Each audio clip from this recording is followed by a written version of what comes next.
Hello hi, నా పేరు Shyam, founder of Telugu trader Shyam. So ఈ వీడియోలో మనం ఫుల్ టైం ట్రేడర్గా ఉండడం వల్ల అడ్వాంటేజ్ ఏంటి, అలాగే డిసడ్వాంటేజ్ ఏంటి. అంటే ఫుల్ టైం ట్రేడర్ అంటే ట్రేడింగ్ని ఒక కంప్లీట్గా ఒక బిజినెస్గా ఎయిదర్ మీరు ఇంట్లో అయినా కూర్చొని చేసుకోవచ్చు, ఆర్ ఎల్స్ ఆఫీస్ స్పేస్ ఒక చిన్న రూమ్ లాగా తీసుకునైనా చేసుకోవచ్చు. సో దీంట్లో ఉన్నటువంటి అడ్వాంటేజ్ ఏంటి, డిసడ్వాంటేజ్ ఏంటి అనేది మనం ఇప్పుడు చూద్దాము. So before we're going further, like button అయితే స్మాష్ చేయడం మర్చిపోద్దు. Let's get into the video.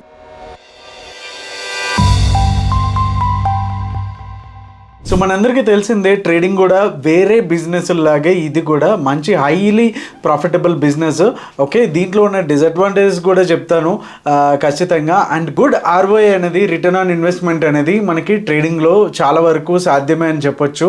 And దీంట్లోకి వచ్చేసరికి క్యాపిటల్ రిక్వైర్మెంట్. ఓకే, జనరల్గా మనం ఎప్పుడైనా సరే ఒక పార్ట్ టైము ఆర్ ఒక హాబీగా ట్రేడింగ్ని కానీ తీసుకున్నప్పుడు, సో వాళ్ళకి కంప్లీట్గా ఇంట్రెస్ట్ వచ్చేసరికి ఒక 1 lakh క్యాపిటల్తో కనుక స్టార్ట్ చేస్తున్నారు అంటే కనుక డెఫినెట్గా దీంట్లో కొంచెం అంటే వాళ్ళు కంటిన్యూస్గా ప్రాఫిట్స్ వస్తున్నాయి, క్యాపిటల్ని డబల్ అండ్ ట్రిపుల్ చేస్తున్నారు అంటే కనుక వాళ్ళు ఇటువైపు రావడానికి చాలా వరకు మొగ్గు చూపుతారు. అండ్ మినిమం క్యాపిటల్ వచ్చేసి వేరే పెద్ద బిజినెస్ లాగా లక్షలు అవసరం లేదు. మినిమం టు మినిమం ఒక 50,000 ఆర్ 10,000 కూడా ట్రేడింగ్ అనేది స్టార్ట్ చేయొచ్చు. దట్స్ బెస్ట్ అడ్వాంటేజ్ అని చెప్పొచ్చు. ఇంకపోతే థర్డ్ అడ్వాంటేజెస్, సో వేరే అదర్ బిజినెస్లో మనకి ఖచ్చితంగా స్టాఫ్ అనేది కావాలి, ఎక్స్పెన్సెస్ ఎక్కువ ఉంటాయి. సో వాళ్ళ శాలరీస్, వాళ్ళ రిక్రూట్మెంట్స్ ఇవన్నీ ఉంటాయి. బట్ ట్రేడింగ్లోకి వచ్చేసరికి మనందరికీ తెలిసినట్టు 1 man ఆర్మీ. సో మనం ఒక్కళ్ళమే ఉంటే సరిపోతుంది, దానికి పెద్దగా స్టాఫ్ అనేది రిక్వైర్మెంట్ అయితే లేదు. జనరల్గా వచ్చేసరికి ఐటీ రిటర్న్స్ కోసమే ట్రేడర్స్ అనేది ఒక థర్డ్ పర్సన్ మీద డిపెండ్ అవ్వాల్సి ఉంటుంది. అదర్ దెన్ దట్ మనకి ఏది అవసరం లేదు స్టాఫ్ అయితే. అండ్ ఫోర్త్ వచ్చేసి మనం ట్రేడింగ్ స్టార్ట్ చేయడానికి ఒక ల్యాప్టాప్ ఆర్ డెస్క్టాప్ అండ్ ఒక సింపుల్ ఇంటర్నెట్ కనెక్షన్ ఉంటే సరిపోతుంది. అదే వేరే బిజినెస్లో అయితే కనుక మనకి చాలా వరకు ఈవెన్ పెట్టుబడి పెట్టాల్సిన పని ఉంటుంది. మెషినరీ తీసుకోవాలి, అలాగే రా మెటీరియల్స్ తీసుకోవాలి. అండ్ మార్కెటింగ్ వచ్చేసరికి ఇక్కడ మరింక అడ్వాంటేజ్. ఎందుకంటే మీ దగ్గర ఎంత మంచి ప్రోడక్ట్ ఉన్నా సరే దాని సరైన మార్కెటింగ్ లేకపోతే most of the times startups కానీ అవి ఫెయిల్ అవడానికి రీజన్ అక్కడే ఉంటుంది. బట్ మన ట్రేడింగ్లో అలా కాదు, ఎవరికి మార్కెటింగ్ చేయాల్సిన అవసరం లేదు. మనం ఓన్లీ పర్ఫామ్ చేసుకుంటే మన దాంతోనే లాభాలు అనేవి ఉంటాయి. అండ్ నెక్స్ట్ అడ్వాంటేజ్ వచ్చి హైలీ స్కేలబుల్. ఓకే, మనం 1 lakh స్టార్ట్ చేసి కంటిన్యూగా మనకి ప్రాఫిట్స్ వస్తూ ఉంటాయంటే మధ్యలో కూడా క్యాపిటల్ని యాడ్ చేసి ఈవెన్ 1 crore 10 crore ఎంతవరకు అయితే అంతవరకు హైలీ స్కేలబుల్. కానీ కొన్ని బిజినెస్లో అయితే స్కేలబిలిటీ అనేది చాలా కష్టం అవుతుంది. ఈవెన్ బ్రాంచెస్ పెట్టడం కానీ లేకపోతే దాన్ని మల్టిపుల్ చేయడం అనేది చాలా లైక్ బ్రెయిన్ స్ట్రోమింగ్తో కూడుకున్న పని అండ్ చాలా స్ట్రెస్ఫుల్ జాబ్.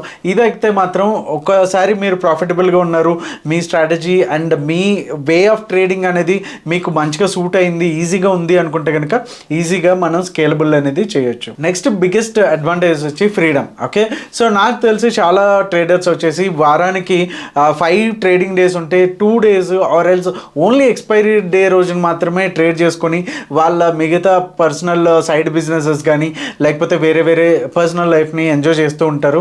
సో ఈ కైండ్ ఆఫ్ అ ఫ్రీడమ్ అనేది మనకు ఉంటుంది. ఇక్కడ ఎవరు బాస్ ఉండరు, మనకి ఏ టైంలో వర్క్ అవుతుందో మన సెటప్ ఎప్పుడు సిగ్నల్ ఇస్తుందో అప్పుడు మాత్రమే ట్రేడ్ చేసుకొని వెళ్ళిపోవచ్చు. సో ఇది వచ్చేసి చాలా బిగ్గెస్ట్ అడ్వాంటేజ్ అని చెప్పాలి. And because of this reason వచ్చేసి ట్రేడింగ్ వరకు చాలా వరకు అట్రాక్ట్ అవుతారు మనకి న్యూ బిగినర్స్ కానీ స్పెషల్గా చెప్పాలంటే. నెక్స్ట్ అడ్వాంటేజ్ వచ్చేసి లెర్నింగ్ ఆపర్చునిటీస్. ఓకే, దీంట్లో ట్రేడింగ్లో చాలా వెరైటీస్ ఉంటాయి. మీకు తెలిసిన స్కాల్పింగ్ కావచ్చు, ఇంట్రాడే కావచ్చు, బీటీఎస్టీ కావచ్చు, అలాగే పొజిషనల్ కావచ్చు, స్వింగ్ ట్రేడింగ్ కావచ్చు, ఇలా చాలా ఉంటాయి. అండ్ దీంట్లోనే మనకి ఆల్గోస్ వస్తాయి, చాలా కాన్సెప్ట్ బేస్డ్ వస్తాయి. సో ఆర్బిట్రేజ్ అని చాలా లైక్ ఎంతవరకు మీరు లెర్నింగ్ స్కోప్ అనేది చాలా ఉంటుంది. సో ఏదైనా వేరే వాటిలో కంపేర్ చేసుకుంటే మనం కొంతవరకు లెర్నింగ్ అనేది ఆగిపోతూ ఉంటుంది. బట్ దీంట్లోకి వచ్చేసరికి కంటిన్యూగా మనకి ఆపర్చునిటీస్ అనేవి ఉంటాయి. సో అదొక అడ్వాంటేజ్ అని చెప్పొచ్చు. ఎవ్రీ టైం మనకి బ్రెయిన్కి ఏదో ఒక ఫీడింగ్ ఇస్తూ ఉంటే అవి కూడా షార్ప్గా పనిచేస్తాయి కదా. సో ఇది ఒక బెస్ట్ అడ్వాంటేజ్ అని చెప్పొచ్చు మనకి ట్రేడింగ్లో. నెక్స్ట్ వచ్చేసి పర్సనల్ గ్రోత్. ఓకే, మనకి అందరికీ తెలిసిందే ట్రేడింగ్లోకి వచ్చేసరికి డిసిప్లిన్ అనేది చాలా ఇంపార్టెంట్. అండ్ టైమింగ్స్ అనేవి కానీ, లేకపోతే స్ట్రాటజీలో సిగ్నల్ వచ్చేంత వరకు వెయిట్ చేయడం కానీ, స్టాప్ లాసెస్ కానీ, రూల్స్ అనేవి పర్ఫెక్ట్గా ఫాలో అవడం చాలా వరకు ఇంపార్టెంట్. సో ఒక్కసారి డిసిప్లిన్ అనేది వచ్చిందంటే ఇట్స్ నాట్ ఈవెన్ ట్రేడింగ్, మన పర్సనల్ లైఫ్లో కూడా ఆ డిసిప్లిన్ అనేది స్లోగా మనం అలవాటు పడతాము. సో అది పర్సనల్గా మన పర్సనల్ గ్రోత్కి కూడా చాలా వరకు యూజ్ అవుతుంది. So that is also one of the hidden advantage అని చెప్పొచ్చు ట్రేడింగ్ ద్వారా. ఓకే, సో ట్రేడింగ్ ద్వారా చాలా అడ్వాంటేజెస్ ఉన్నాయి. మరి మైనస్లు లేవా, మరి కాన్స్ లేవా అనుకుంటే డెఫినెట్గా అవి కూడా ఉన్నాయి. సో అవి కూడా ఇప్పుడు డిస్కస్ చేద్దాం రండి. సో డిసడ్వాంటేజెస్కి వచ్చేసరికి మనకి రీసెంట్గా తెలిసిందే, మన సెబీ వాళ్ళు రిలీజ్ చేసినటువంటి దాంట్లో 89 to 90% ఆఫ్ ద ట్రేడర్స్ వచ్చేసి లాస్ మేకింగ్. అంటే ఓన్లీ 10% మాత్రమే ఎవరైతే రూల్స్ స్ట్రిక్ట్గా ఫాలో అవుతారో, డిసిప్లిన్గా ఉంటారో వాళ్ళకి మాత్రమే మంచి ప్రాఫిట్లు చూస్తున్నారు అనేది వచ్చింది. సో దీన్ని బట్టి మనకి ఏమర్థమవుతుందంటే ట్రేడింగ్ అనేది అంత ఈజీ బిజినెస్ అయితే కాదు. డెఫినెట్గా దాన్ని స్టెప్ బై స్టెప్లో మనం గ్రోత్ అయితే చూడగలం. ఓవర్ నైట్ అండ్ వన్ టైంలో అయిపోయేది అయితే కాదు డెఫినెట్గా. సో దానికి అంత కష్టపడాలి, హార్డ్ వర్క్ కావాలి, డెడికేషన్ కావాలి. సో ఇవన్నీ ఉంటేనే ఓవర్ ద టైం ఒక టైంకి మనం ఆ స్టేజ్కి వెళ్తాము. ట్రేడింగ్లో ఈజీ మనీ వస్తుంది ఖచ్చితంగా, కాకపోతే ఆ ఈజీ మనీ సంపాదించే స్టేజ్కి వెళ్ళడం అనేది చాలా హార్డ్ వర్క్తోనే సాధ్యమవుతుంది. ఆ పాత్ అనేది కొంచెం హార్డ్గా ఉంటుంది. ఆ పాత్ అనేది దాటితే కనుక డెఫినెట్గా ఈజీ మనీ అనేది మన సొంతం అవుతుంది. సో అంత దాకా ఎవరు వెళ్తున్నారు అనేదే బిగ్గెస్ట్ క్వశ్చన్. సో మనం అక్కడికి వెళ్ళాలి అనుకుంటే కనుక ఈ హార్డ్ పాత్ ఏదైతే ఉందో అదంతా కూడా ఈ ఎమోషన్ స్ట్రగుల్స్ కానీ ఇవన్నీ ఉంటాయి.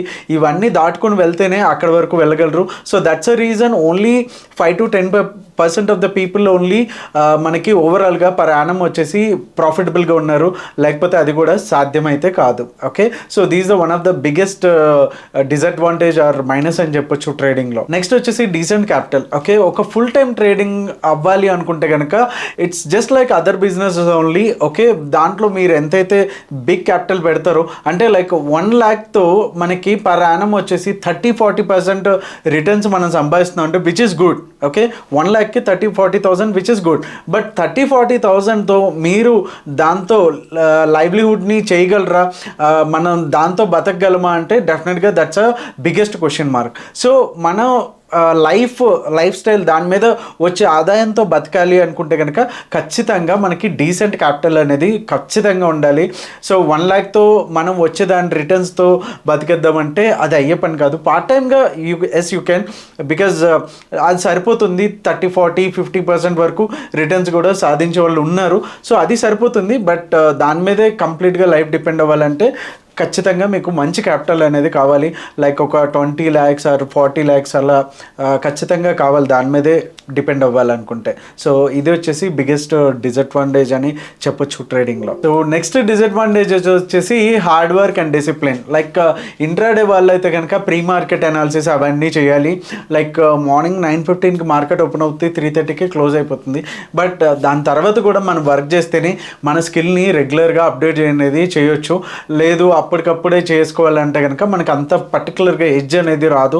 అలాగే స్వింగ్ ట్రేడర్స్ అయితే కనుక ఏ స్టాక్ అవుతుంది, బ్రేక్అవుట్స్ వస్తున్నాయి, ఏ స్టాక్ ఏ ప్యాటర్న్స్ వస్తున్నాయి, మనకి ఎంట్రీస్ ఎక్కడ అనేది 1 to 2 hours అయితే వర్క్ చేయాల్సి వస్తుంది. సో అది కూడా ఒక డిసడ్వాంటేజ్గా చెప్పొచ్చు. అండ్ ఎప్పటికప్పుడు అప్డేట్ అవుతూ వస్తూ ఉంటాయి సెబీ వాళ్ళు కానీ ఎన్ఎస్సి వాళ్ళు కానీ చేయడం బట్టి. అండ్ మనకి ఆల్గో కాన్సెప్ట్స్ అయితే వచ్చాయి. ఇప్పుడు అలాంటివి చేయాలనుకుంటే ఖచ్చితంగా మనం ఏదైనా కోర్స్ కానీ ఎవరి దగ్గరైనా మెంటర్షిప్ కానీ తీసుకోవాల్సి వస్తుంది. సో ఇది కూడా కొంచెం ఒక కైండ్ ఆఫ్ అదర్ బిజినెస్లో ఏవైతే ఎక్స్పెన్సెస్ ఉంటాయో దీంట్లో కూడా, బట్ కంపారిటివ్లీ అదర్ బిజినెస్ దీంట్లో చాలా తక్కువ ఎక్స్పెన్సెస్ అనేది ఉంటాయి. అండ్ రేపొద్దున ఏ ఆర్టిఫిషియల్ ఇంటెలిజెన్స్ టూల్స్ వస్తాయి, వాటి గురించి కూడా నేర్చుకోవాలంటే మనం దానికోసం టైం అనేది స్పెండ్ చేయాలి. సో ఇవన్నీ కూడా కైండ్ ఆఫ్ డిసడ్వాంటేజెస్. సో దీనికి కూడా కాయిన్కి 2 sides కూడా చూడాలి, ప్లస్లు మైనస్లు కూడా ఉంటాయి. సో ట్రేడింగ్లోకి వచ్చేసరికి ఇవన్నీ ఒక్కసారి క్విక్గా రీకాప్ చేసుకుందాం ఏమని చెప్పుకున్నాము. సో మనం ట్రేడింగ్లో దీంట్లో వచ్చేసరికి అడ్వాంటేజెస్ గురించి మాట్లాడుకుంటున్నాం. ఇది హైలీ ప్రాఫిటబుల్ బిజినెస్ అండ్ ఎక్కువ క్యాపిటల్ రిక్వైర్మెంట్, అంటే స్టార్ట్ చేయడానికి ఎక్కువ క్యాపిటల్ రిక్వైర్మెంట్ అయితే అవసరం లేదు. అండ్ మనకి స్టాఫ్ రిక్వైర్మెంట్ అయితే లేదు, వాళ్ళకి ఎవ్రీ మంత్ శాలరీస్ ఇవ్వాలని. అండ్ ఎక్స్పెన్సెస్ కూడా ఎక్కువ అవ్వు. అండ్ మనం చెప్పుకున్నట్టు చిన్న ల్యాప్టాప్ అండ్ ఇంటర్నెట్తో కూడా ట్రేడింగ్ అనేది స్టార్ట్ చేయొచ్చు. సో డెఫినెట్గా ఇవన్నీ కూడా మీకు అర్థమైనాయి అని అనుకుంటున్నాను. If you have any questions comment బాక్స్లో అడగండి. అండ్ ఇప్పటివరకు లైక్ చేయకపోతే కనుక వీడియోని లైక్ చేయడం అయితే మర్చిపోద్దు. Thank you so much. మీ తెలుగు ట్రేడర్ శ్యామ్. జై హింద్.